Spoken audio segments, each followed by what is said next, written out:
The industry-wide secret butchers don't want you to know about. Major suppliers have been caught using a special product known as meat glue to stick together scraps of meat to sell as prime cuts. But while this product has been banned overseas, there's no law prohibiting its use here. Here's Rodney Lowe's with this special investigation.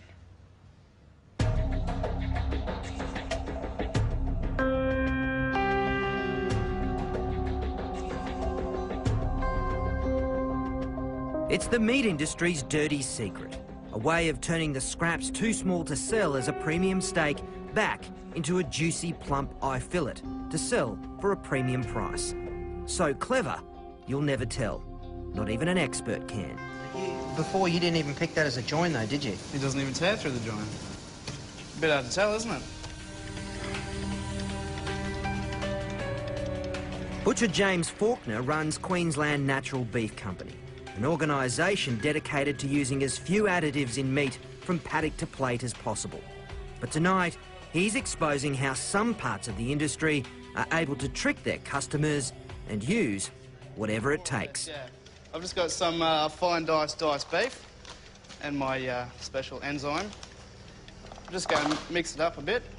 Why have we got the masks on? This is dangerous. See that? Don't breathe that in. This powder is transglutamase enzyme, otherwise known as meat glue. Meat glues come in a number of forms, some produced by cultivating bacteria, the others, the primary ingredient comes from the blood plasma of pigs and cattle, specifically the coagulant which causes blood to clot. In the food industry, it has amazing properties. So just got a little bit here, about a teaspoonful. Yep. Just over the top like that. And with our gloves on, of course, we mix it up. Then roll it in plastic film and refrigerate. 6 hours later, you have a solid piece of meat. And essentially, you've got a reborn, rebirthed eye fillet. More or less, yeah. Ours uncooked is easy to spot the difference, but cooked is another story. OK, so the meat glue one is on the right, and the real McCoy is on the left.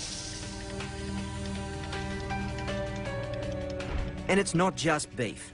Pork, lamb, fish and chicken are all stuck back together using this glue. It looks like one piece of chicken. It's unbelievable, isn't it? Yep. But hard to tell, isn't it? Particularly that. On the grill, it's even harder to pick. So that's the real McCoy. Give this a burl.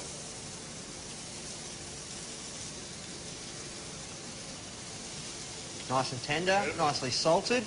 All right, let's go for the meat glue.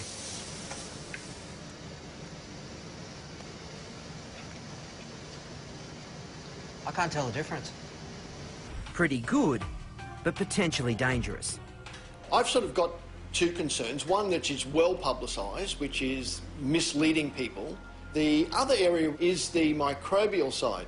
It's why the European Union moved to ban meat glue in May last year. Microbiologist Glenn Pinner.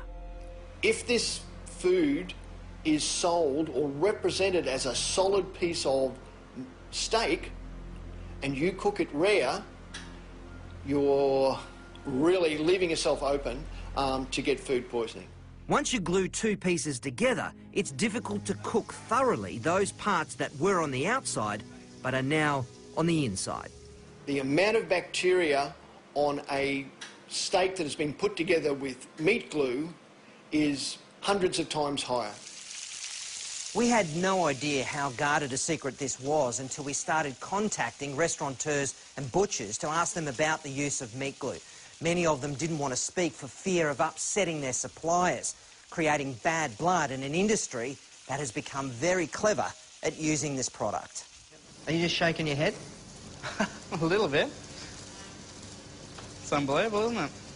This cube roll we bought from a wholesaler that produces stuck-together steaks en masse. Their effort's so good, James, our butcher, couldn't tell even when it was raw. It's even harder in the restaurant, which are some of the biggest users of glued meat. And chances are, unless you're a vegetarian, you're eating it on a regular basis. But with current labelling laws, neither butchers nor your local eatery have to tell you you're eating chicken glued together with cow's blood or beef held together by pig.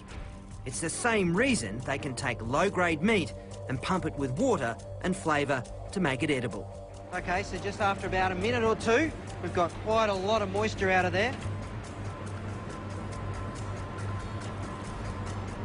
And we've lost almost half a kilo. Then the practice of selling mutton as lamb and old cow as prime cut beef. Like this. So old, a meat grader said it was only good for pet mince. You've got yellow fat colour, really dark meat colour. It's definitely off a really old type of animal. In New South Wales, new labelling regulations have just been introduced to help consumers choose quality meat, but it's not compulsory. So for most of us, picking a quality piece of meat is still a shot in the dark.